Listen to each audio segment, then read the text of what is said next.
C'était aujourd'hui la grève mondiale pour le climat. Plus de 1000 rassemblements dans une centaine de pays. En France, les jeunes se sont mobilisés. En province, mais également à Paris, dans la capitale, ils étaient 29 000 selon la préfecture, 40 000 selon les organisateurs pour alerter donc sur l'urgence climatique. Je pense qu'il faudrait juste arrêter de faire des discours et agir vraiment. Par exemple, je sais pas, en créant des lois spéciales pour interdire le plastique, par exemple. Les politiciens, ils agissent sans réellement agir. En fait, ils trouvent des fausses solutions aux problèmes.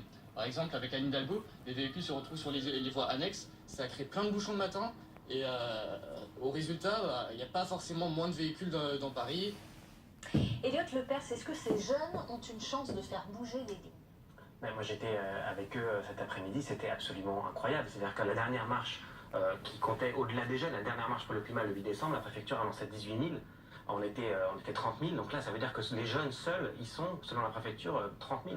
C'est absolument énorme, il se passe un truc. Il y a une génération qui a compris que ce problème était central et qui dit effectivement à quoi bon aller étudier, à quoi bon aller se préparer à un métier si notre avenir est totalement condamné parce que tout simplement on n'a pas pris les mesures nécessaires qu'on connaît depuis des années, pour lesquelles il y a déjà des lois qui ont été votées, on ne les applique pas et tout simplement l'avenir de l'humanité, des centaines de millions de morts sont notre avenir si on ne fait rien aujourd'hui, si on ne prend pas la mesure du problème. Est-ce que demain, lors de la marche du siècle, marche pour le climat, dont vous êtes co-organisateur, est-ce que vous espérez pouvoir rassembler au-delà de la jeunesse finalement? Parce que vous le dites, il y a une génération qui est très sensible, mais au-delà de ça.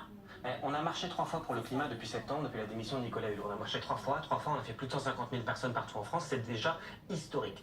On s'est dit qu'il fallait aller plus loin, il fallait qu'on rassemble déjà au-delà de la question purement climatique et qu'on dise justice sociale et justice climatique vont ensemble. On ne peut pas opposer fin du monde et fin de mois comme le gouvernement essaie de le faire. Et donc, il y a plein de gilets jaunes qui vont marcher avec les mouvements climatiques et notamment Priscilla Ludowski, François Boulot. Et puis il y a aussi la marche des solidarités qui a lieu le même jour contre la répression, contre les violences policières, pour les droits des immigrés, qui vont marcher également à côté de nous.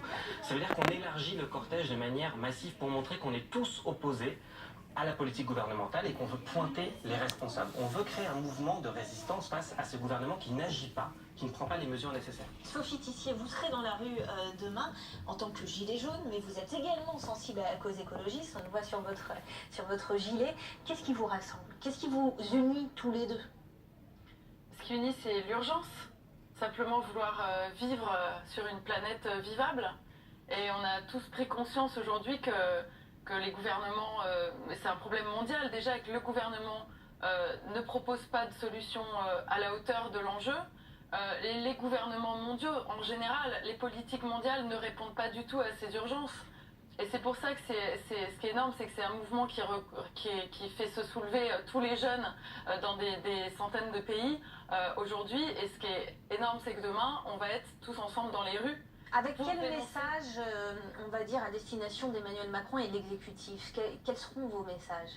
Alors, les Gilets jaunes vont au-delà du message de la justice sociale et climatique. Ils vont aussi dans le message qu'il faut rénover la démocratie pour permettre de régler ces urgences-là. Parce que sans rénovation de la démocratie et sans la mise en place réellement de la démocratie directe avec plus de pouvoir au peuple, on n'arrivera pas à régler ces urgences-là. Parce qu'on voit très bien que les décisions aujourd'hui répondent à une caste oligarchique qui est au service des puissants, au service des grosses industries qui sont les premières responsables de la pollution. Et tant qu'on n'arrivera pas à régler ce problème démocratique, on n'arrivera pas à régler ces urgences-là. Le point est intéressant. Et c'est là qu'on va pouvoir avancer dans les débats et faire progresser, faire une vraie intelligence collective, une intelligence collective en réunissant nos luttes. Elliot Lepers, votre avis sur Il faut évidemment, il faut changer la manière dont on arrive à prendre ces décisions, parce qu'on voit bien qu'après 1 an et demi de dialogue de sourds et de non-réponse du gouvernement au dialogue social, eh bien effectivement il y a une crise sans précédent qui n'arrive plus à contrôler, qui émerge.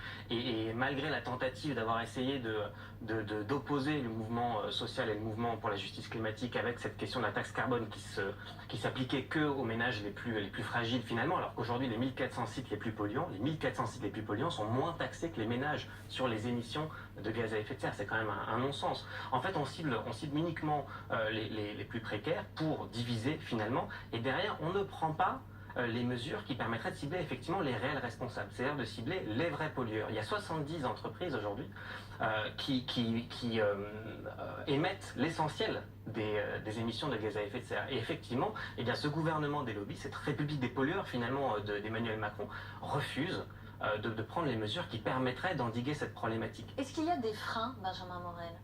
Il y a de gros freins, si vous voulez, qui sont liés en fait à une problématique, à deux problématiques. D'un côté, le pouvoir d'achat et de l'autre, l'écologie, qui sont sensibles à deux catégories sociales aujourd'hui assez différentes. Et ce qui va se passer demain va être assez intéressant. Soit on a simplement, on va dire, une collaboration des luttes contre le gouvernement, de manifestations qui trouvent là l'occasion de se renforcer l'une l'autre pour dire, comme vous l'avez dit, non à la politique gouvernementale. Ouais.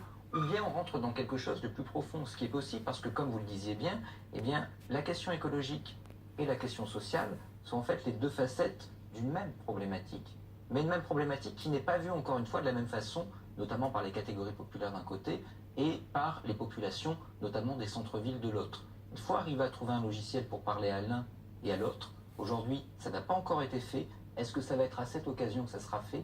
C'est quand même quelque chose de compliqué, mais c'est pas quelque chose d'impossible. On va regarder ce qu'a dit Ingrid Levavasseur, l'une des figures des Gilets jaunes. Demain, ce sera probablement l'ultime manifestation, une très grosse manifestation. Toutes les personnes qui m'entourent font le dernier déplacement pour la grande marche pour le climat et la clôture du grand débat national. Sophie Tissier, ce sera la dernière mobilisation demain? Moi, je pense pas, non. Je pense que le grand débat, à mon avis, va pas donner grand-chose et on est tous assez pessimistes sur les réponses que vont donner le gouvernement et Emmanuel Macron, puisqu'ils se sont déjà engagés à tenir leur cap. Et voilà, on pense que ce mouvement, il est en train de se structurer, surtout en train de construire beaucoup de choses. Il y a eu cette semaine encore des événements assez graves au niveau politique, notamment la privation annoncée d'ADP, des aéroports de Paris. C'est quelque chose de très grave pour le bien commun, pour la stratégie du pays. Et d'ailleurs, je sors d'une réunion avec les Gilets jaunes 92. Nous, ce qu'on voudrait, c'est mettre en place un RIC pour la question de la privatisation de l'aéroport de Paris. Parce que c'est extrêmement grave ce qui est en train de se passer. Ouais. On dilapide le bien commun, le bien des Français.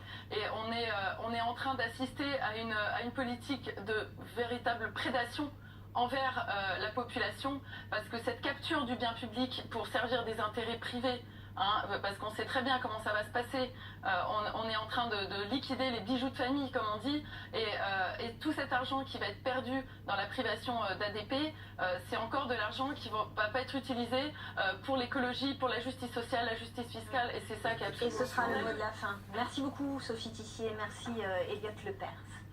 23h18, les condamnations partout dans le monde après l'attentat contre deux mosquées à Christchurch en Nouvelle-Zélande, attaque qui a fait 49 morts et une